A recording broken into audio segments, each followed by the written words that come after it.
Graça e paz, povo de Deus. Estamos na nossa última escola bíblica dominical de 2025, último domingo do ano, glória a Deus. Vamos dar continuidade ao estudo que começamos domingo passado, tá? Estudando sobre a viúva de Sarepta. Em algumas traduções vamos ter a viúva de Sarepta, mas isso é o de menos. O tema do nosso estudo é: veja como estás, obedeça e colha frutos abundantes. O estudo está no livro de 2 Reis, capítulo 4, versos 1 em diante, que diz assim: Uma mulher das mulheres dos filhos dos profetas clamou a Eliseu, dizendo: Meu marido, teu servo, morreu, e tu sabes que o teu servo temia ao Senhor, e veio o credor a levar-me os meus 2 filhos para serem servos. E Eliseu lhe disse: Que te hei eu de fazer? Declara em casa. E ela disse: Tua serva não tem nada em casa, senão uma botija de azeite. Então disse ele: Vai, pede para ti vasos emprestados a todos os teus vizinhos, vasos vazios, não poucos. Então entra, fecha a porta sobre ti e sobre os teus filhos, e deita o azeite em todos aqueles vasos. Põe à porta o que estiver cheio. Partiu, pois, dele, fechou a porta sobre si e sobre os seus filhos, e eles lhe traziam os vasos, e ela os enchia. E aconteceu que, cheios que foram os vasos, disse a seu filho: Traze-me ainda um vaso. Porém, o menino lhe disse: Não há mais vaso nenhum. Então o azeite parou. Vamos orar? Pai amado, a tua palavra é maravilhosa.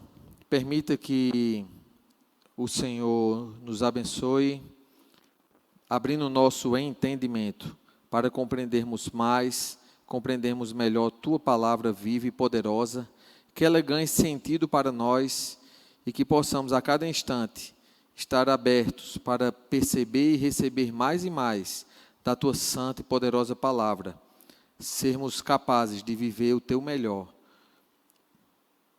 Em nome de Jesus, amém.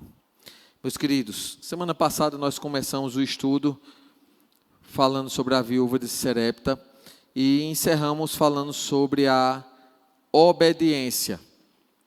E nós queremos, neste dia, falar sobre o significado espiritual da obediência. Veja que interessante, o significado espiritual da obediência. Em alguns aspectos. Antes dos aspectos, eu quero ler 3 textos bíblicos. Atos capítulo 5, verso 29, diz assim: Pedro e os outros apóstolos responderam: É preciso obedecer antes a Deus do que aos homens. Eu e você, muitas vezes, estamos diante de circunstâncias em que somos desafiados a obedecer a Deus e não a homens, a Deus e não a lógica humana, a Deus e não a circunstâncias existenciais, a Deus e não a momentos passageiros. Deu para entender? Por quê, irmãos? Porque quando a gente se detém a questões temporais, a gente deixa de desfrutar dos princípios eternos que só Deus pode nos proporcionar. E aí, a gente vai observar que a obediência foi um lastro importantíssimo na vida da viúva de Sarepta. E esse significado espiritual, que importa obedecer a Deus do que a homens, é porque ela estava inserida numa sociedade extremamente machista. Ela era viúva, devedora, estava devendo muito. Um dos credores veio para buscar os filhos dela para poder pagar a dívida que ela tinha. Ela ia perder os filhos e ia depois morrer de fome. Então ela estava em uma absoluta vergonha e era irreversível a situação dela. Mas Deus providenciou um socorro, mandou o profeta para falar com ela. Observa outra questão, Tiago capítulo 1, verso 22. Sejam praticantes da palavra e não apenas ouvintes, enganando vocês mesmos. Quantas vezes a gente vai no médico, o médico passa a receita, diz como a gente deve tomar a medicação, diz o que a gente deve abrir mão, diz o que a gente deve comer, diz o que a gente deve fazer, e a gente, não, mas assim não funciona, quer saber mais do que o médico que estudou 15 anos. Quantas vezes o professor fala o que o aluno deve fazer e o aluno quer fazer do jeito que ele acha que tem que ser feito? Quantas vezes o pai e a mãe diz o que deve ser feito e o nó cego do filho, a bênção de Jeová que não entrou na arca, quer saber mais do que o pai e a mãe, quebra a cara e ainda fica com raiva. O profeta disse a ela, peça vasilhas aos seus vizinhos e não poucas. Quantas vezes Deus usa o pastor para dar orientação e a pessoa se acha mais do que a orientação que Deus está dando? Não é ser mais do que o pastor, não. É a pessoa querer ser mais do que a orientação que Deus está mandando através do servo dele. Mas a pessoa é cheia de si, tem diplomas, tem certificados, é muito capaz. E despreza a orientação que Deus está mandando. A viúva foi sábia, ela escutou a voz do profeta. Ela foi praticante da palavra, não meramente ouvinte, enganando-se a si mesmo. Tem muita gente se enganando. Ela ouviu a palavra do profeta, homem de Deus de verdade. Tem muita gente falsa por aí, tá? E o que garante que a pessoa é de Deus é porque ela vai falar e vai cumprir, vai viver o que a palavra estabelece. Essa que é a régua de medida, é a palavra. E aí tem um outro texto, Hebreus 5, versos 8 e 9. Embora sendo filho, ele aprendeu a obedecer por meio daquilo que sofreu. E uma vez aperfeiçoado, tornou-se a fonte da salvação eterna para todos os que lhe obedecem. Então Jesus Cristo tornou-se exemplo de sofrimento na obediência. Irmãos, obedecer não é mole, obedecer não é fácil, obedecer custa. Obedecer tem preço. Vi um podcast interessante esses dias. A pessoa que está enferma, ela está pagando um preço da enfermidade, gastando muito dinheiro com o médico e com medicação. A pessoa que é saudável, ela está pagando um preço de suplementação, de academia, de personal trainer, com médicos, com endocrinologista, com cardiologista, academia, ela está investindo em um tênis melhor, em alguma coisa a mais. A musculatura dói porque está fazendo exercício, a pessoa que é sedentária sente dores, a pessoa que faz exercício físico sente dores. Todas as duas opções são difíceis, escolha o que é difícil. A pessoa solteira sente a dor da solidão, a pessoa casada muitas vezes vai sentir a dor de ter casado de forma errada. A pessoa que casou certo é bênção do céu, glória a Deus. Tem dificuldade? Tem luta. Mas é bênção obedecer o Senhor. Aquela viúva estava sofrendo porque tinha perdido o marido dela. Mas Deus providenciou o profeta para providenciar o socorro para a vida dela em nome de Jesus. E aí aqui, Jesus nos dando exemplo de obediência. E aí vem aqui algo fantástico para nós, irmãos. O significado espiritual da obediência. A primeira, entrega e confiança. Colocar seus talentos, recursos e sua própria vida nas mãos de Deus. A gente viu domingo passado. O que é que você tem na sua mão? Olha, a única coisa que eu tenho ali em casa, meu profeta, é uma vasilha e um pouquinho de azeite. Moisés, o que é que você tem na sua mão? O que eu tenho é um cajado. Davi, eu tenho uma funda e algumas pedrinhas. Foi o suficiente. Deus te pergunta, o que é que você tem na sua mão? Eu tenho o meu dom, meu talento. Eu gosto de tocar violão, tocar teclado. Eu gosto de cuidar de criança. Eu sou bom em receber pessoas na portaria. Eu sou bom de fazer uma ligação, de mandar uma mensagem, de perguntar se a pessoa está bem. Por que não? Eu sou bom em receber pessoas na minha casa, em fazer uma mesa posta, em saber se a pessoa está bem. Eu sou bom em visitar no hospital. Por que não? Eu sou bom em juntar pessoas para arrecadar alimento e dar uma cesta básica. Em juntar pessoas para pagar uma luz de alguém que está com a luz cortada. Por que não? Em juntar pessoas, fazer um enxoval para uma mãe solteira. Por que não? Não, eu sou bom em defesa de pessoas, eu sou advogado. Por que não? Você pode usar esse seu dom que está na sua mão para ser bênção na vida de outras pessoas. Deus quer usar o que tem na sua mão para ser multiplicado, para abençoar outras vidas. Aquela viúva, ela só tem um pouquinho de azeite e uma panela. Ela abençoou o credor dela, pagou a dívida dela, mas ela abençoou os 2 filhos com o que sobrou, quando vendeu todo o azeite e o dinheiro que sobrou. Mas olha, o significado espiritual da obediência é entrega e confiança, mas também tem outra, potencial divino em mim. Deus, ele transforma o pouco que eu tenho em algo grandioso. Mas outra coisa, fé no ordinário, fé no comum, a necessidade de fé para usar o que já se tem para a glória de Deus. Uma outra, provisão. Deus pode suprir o que falta, mas Ele também quer usar o que já temos. E aí, meus irmãos, nós precisamos começar esse estudo de hoje. Nós precisamos, em primeiro lugar, uma disposição de obediência. A gente está terminando o ano. Será que a gente obedeceu muito, obedeceu pouco, obedeceu mais ou menos, a gente fez de qualquer jeito?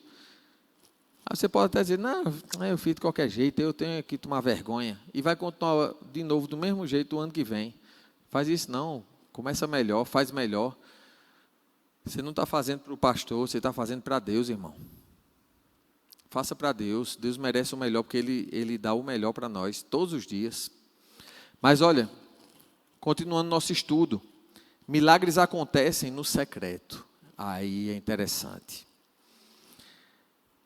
Fé, intimidade e entrega. A fé, ela vai nos chamar a uma intimidade maior com Deus, que vai gerar entrega de nossa parte ao Senhor. 2 Reis, capítulo 4, versículo 4. O texto diz assim: disse o profeta, então entra, fecha a porta sobre ti e sobre os teus filhos, deita o azeite em todas aquelas vasilhas, põe à parte a que estiver cheia. Põe à parte a que estiver cheia. Outra tradução vai dizer, põe à porta a que estiver cheia.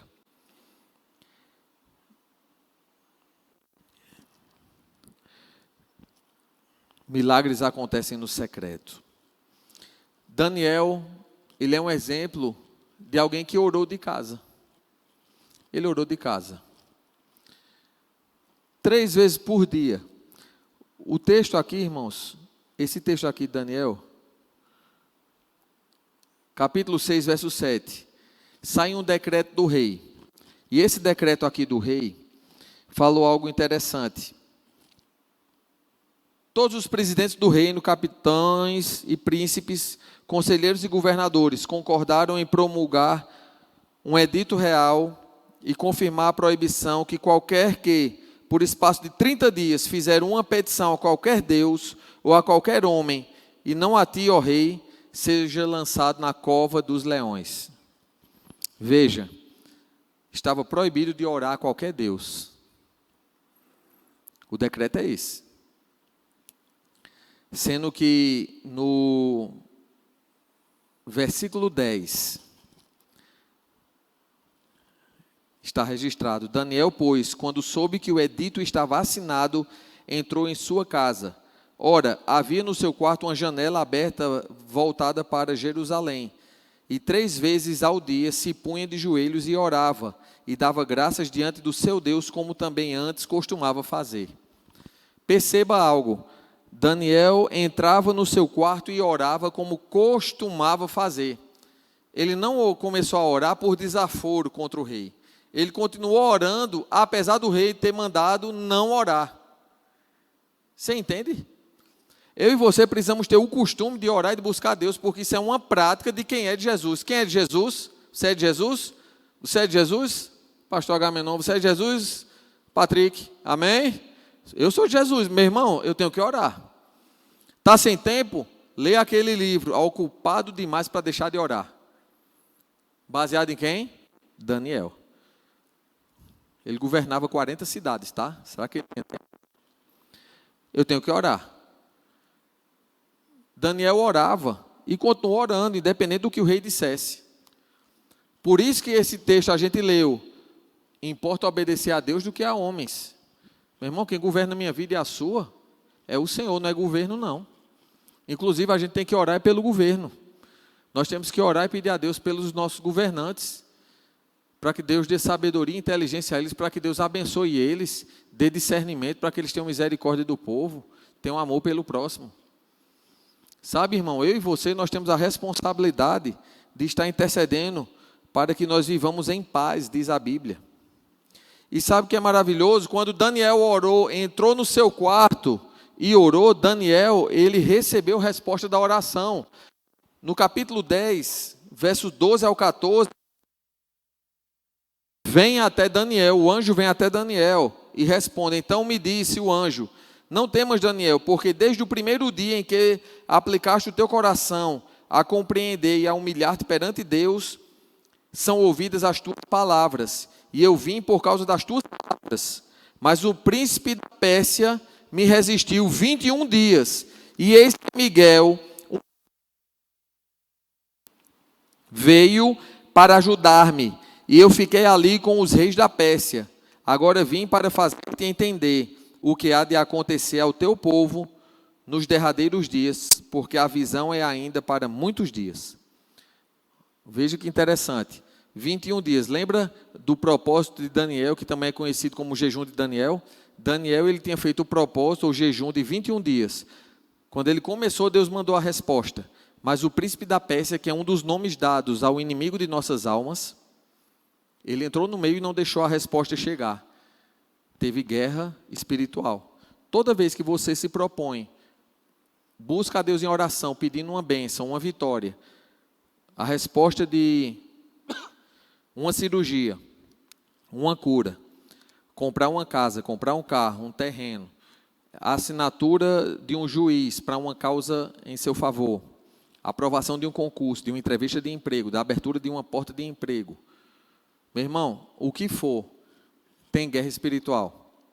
Por isso que a gente tem que buscar a Deus e lembrar, nenhuma oração sua fica sem resposta. Toda vez o inimigo vai se levantar para guerrear contra você, não retroceda e não afrouxe, porque a vitória é certa em nome de Jesus. Daniel recebeu a resposta da sua oração. Ele entrou no secreto, está aí, a gente acabou de ler. Daniel orou em sua casa e recebeu a resposta da oração. Logo em seguida foi jogado até na cova do leão, mas Deus fechou a boca do leão e deu a vitória para o servo dele. Louvado seja o Senhor. E quem foi para a boca do leão depois? Quem quis a morte de Daniel. Consequência de quem planta o mal. Aprendi com meu pai, pastor Eroncio.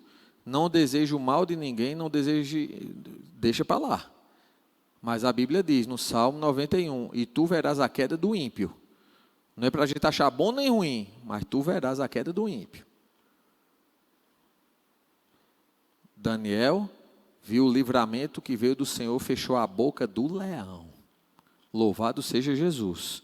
Mas olha, sabe o que é maravilhoso? A viúva de Sarepta obedeceu o profeta. Daniel fez a sua parte, entrou no secreto, igual a viúva também fez, entrou no secreto. E Jesus nos ensinou na oração modelo, a oração conhecida como oração do Pai Nosso, em Mateus 6,6. Tu, quando orares, entra no teu quarto em secreto, e o teu Pai que te vê em secreto te recompensará. Quantos querem a resposta da oração?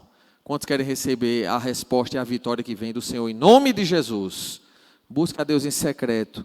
Certamente Deus, Ele te recompensará em nome de Jesus. Aquela viúva assim fez. Ela entrou no secreto e buscou a Deus. E o que foi que aconteceu? O azeite só parou quando as vasilhas acabaram. Você tem noção, irmão? Você sair e pedir vasilha para todos os vizinhos. Empresta vasilha, panela, tudo que é vasilha, pode trazer. E não para de sair azeite, vai enchendo de azeite. Era uma das coisas mais preciosas que tinha na época. E só parar de sair azeite quando acabar as vasilhas. 2 Reis, capítulo 4, versículo 6, diz assim: aconteceu que, cheios que foram os vasos, disse ao seu filho: traz-me ainda um vaso. Porém, o menino disse: não há mais vaso nenhum. Então o azeite parou. Uma coisa que eu tenho aprendido, meus irmãos: capacite-se sempre. A gente tem o costume de dizer, né? Deus não escolhe os capacitados, Ele capacita os escolhidos. Isso é real, isso realmente acontece. Ele vai capacitando a gente na nossa caminhada. Mas, irmãos, uma coisa não impede a outra. O apóstolo Pedro, a sombra dele curava, né, pastor Agamenon? A sombra de Pedro curava. E o apóstolo Paulo foi um dos maiores evangelizadores que temos notícia. Ele foi o responsável pela sistematização do cristianismo. Jesus Cristo foi o fundador do cristianismo. Paulo escreveu quase metade de todo o Novo Testamento. O alcance que Paulo teve por ser um estudioso foi muito maior e mais impactante do que do apóstolo Pedro. Mas perceba uma coisa: a questão da unção de Deus na vida do servo de Deus não impede a capacitação. O que é que eu quero lhe dizer? Uma frase me impactou estudando para essa nossa reflexão de hoje. Essa frase aqui: a multiplicação foi proporcional à capacidade de receber. A multiplicação foi proporcional à capacidade de receber. Deus às vezes está querendo nos dar, mas vai chegar um momento que tem um limite, que não pode passar dali. Porque se for além, a gente pode não ter a capacidade de administrar, pode extrapolar, a gente pode não conseguir administrar, pode nos corromper, pode exceder, pode gerar prejuízo. Lembra do barco de Pedro, quando Pedro emprestou o barco a Jesus e teve a pesca maravilhosa? Foi tanto peixe, que Pedro teve que chamar o barco vizinho, que ele dividiu a quantidade de peixe com outro barco, e os dois barcos quase afundaram. Os dois, se fosse só o de Pedro, tinha afundado. Dividiu com outro, os dois quase afundaram.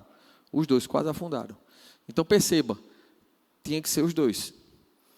Deus, Ele quer te abençoar, mas você precisa se capacitar. A gente precisa colocar a acomodação de lado, a preguiça de lado, porque a gente está vivendo um tempo de infoxicação. Isso aí quem diz é a neurociência. Infoxicação é o quê? É intoxicação de informações inúteis. Em que sentido? É tanta informação para nada. A gente não vai ter o que fazer com a quantidade de informações que nós temos recebido nesses tempos de excesso de informações. Nós somos bombardeados 24 horas de informações, irmãos. Então, eu e você, nós temos um limite e uma necessidade de nos informar. Mas tem informação que não vai acrescentar em nada em nossas vidas. Então, eu e você, nós precisamos saber, espera aí, o que é que eu realmente preciso saber? Vai ser útil para mim isso? Vai acrescentar em que em minha vida? Então, eu preciso, dentro do que eu tenho que saber, eu também tenho que me capacitar, para quando a oportunidade surgir, eu aproveitar a oportunidade que estiver passando diante de mim. Aí, meu amigo, vai ser o casamento perfeito diante da circunstância. Aquela viúva, ela fez o certo, ela obedeceu diante da situação que ela estava passando, e ela fez o certo, pegou todas as vasilhas possíveis. E aí, qual foi o resultado? Em último lugar, pague as dívidas e viva o tempo da honra. Estamos encerrando, agora em dezembro, o ano da honra. Honra é um princípio do reino de Deus que atrai o favor do Senhor. É o princípio do reino que atrai o favor de Deus para as nossas vidas. E nós sabemos, irmãos, que esse princípio do reino que atrai o favor do Senhor é um princípio estabelecido por Deus, que está lá no livro de Samuel. Aqueles que me honram, eu honrarei. Os que me desprezam serão desprezados. E aí, o que é que nós conseguimos perceber com relação a isso? Conseguimos perceber que quando nós honramos ao Senhor e a sua palavra, quem é abençoado somos nós. A viúva de Sarepta, ela honrou o profeta, obedecendo. O filho prospera na vida quando honra o pai e a mãe. O marido prospera quando honra a esposa. A esposa prospera quando honra o marido. A nação prospera quando honra a Deus. Feliz é a nação cujo Deus é o Senhor. Ponto. Em último lugar, pague as dívidas e viva o tempo da honra. Segundo Reis, capítulo 4, versículo 7, diz assim: Então veio a ela e o fez saber ao homem de Deus que as vasilhas estavam cheias e o azeite parou. E ele disse: Vai, venda o azeite, pague sua dívida, e tu e teus filhos viva do restante. Olha que bênção, irmãos. Foi tanto azeite que ela juntou, que ele sabia que ela ia vender, ia sobrar para eles continuarem a vida. Sabe o que é que eu aprendo com isso, irmãos? Que o que Deus faz na minha vida e na sua, a bênção que Ele me dá, a bênção que Ele lhe dá e prepara para nós, é uma bênção que dá para a vida inteira em nome de Jesus. Você pode dizer amém? Você pode dizer amém, meu irmão? Isso alegra a nossa alma, nos incentiva a querer crer e querer obedecer esse Deus maravilhoso. Irmãos, tem pessoas que abominam a prosperidade que vem de Deus. A Bíblia fala, se você não quer a bênção, que a maldição lhe alcance. Tem gente que endeusa a miséria. Está repreendido em nome de Jesus, irmãos. Nós cremos num Deus que prospera, que transforma a morte em vida. Jesus disse: eu vim para que tenham vida e vida em abundância, é vida com significado, vida com sentido, que faz com que eu possa compartilhar o que eu tenho com o meu irmão que às vezes está passando por um momento de escassez. Ele quer que a gente divida com o nosso irmão e que a gente ajude o nosso irmão a conseguir romper na vida e consiga ter mais e ter melhor para a glória do seu próprio nome. Irmãos, a gente precisa crer nisso. Olha a bênção que Deus fez na vida da viúva de Sarepta. Uma vida que estava praticamente condenada. Os filhos iam sair vendidos como escravos e ela ia morrer de fome. Deus revolucionou aquela realidade porque ela pediu socorro, foi atendida, obedeceu, não ficou apenas conhecendo a palavra, não foi ouvinte negligente, mas operosa praticante da palavra do Senhor. Ela não se enganou a si mesma apenas ouvindo, mas obedecendo. Segundo Crônicas, capítulo 20, verso 20, diz assim: crede no Senhor e estarás seguro. Crede nos seus profetas e você prosperará. Quantos querem prosperar em 2026? Se você quer, diga amém. Eu quero prosperar também. Creia no seu profeta. Creia na palavra do profeta que está e tem que estar alicerçado na palavra de Deus. Aquela mulher creu no profeta, creu na palavra de Deus. Eu creio que Deus vai fazer na sua vida o que fez com essa viúva. Dá uma palavra direcionada, uma palavra alicerçada na rocha, que faz sentido, que muda realidades para melhor e para sempre. E aquele profeta disse a ela: o que tu tens, mulher, em tua casa? Só uma vasilha e um pouco de azeite. Pois traga, peça todas as vasilhas, não poucas, muitas. Porque o que Deus tem para ti é muito. Que Deus te abençoe. Que esse ano termine melhor do que começou e que 2026 seja extraordinário. Em nome de Jesus. Vamos orar? Pai amado, queremos te agradecer porque tu és bom e a tua misericórdia dura para sempre. Permita, Senhor, que a vida dessa viúva, que nos inspira nesse domingo, mais uma vez, possa, ó Pai, ser um estímulo para o nosso coração e para a nossa fé, de obediência, de fé, de firmeza, de propósito, para que possamos viver o teu extraordinário.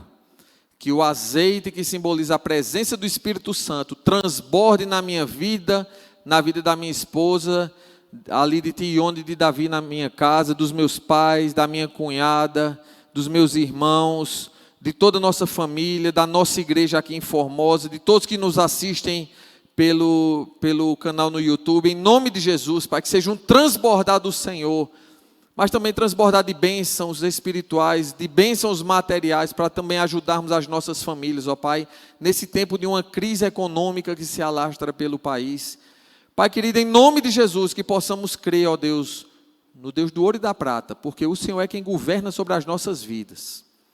Que em nome de Jesus possamos ter a confiança depositada aos teus pés, porque tu és Deus, não há outra além de ti.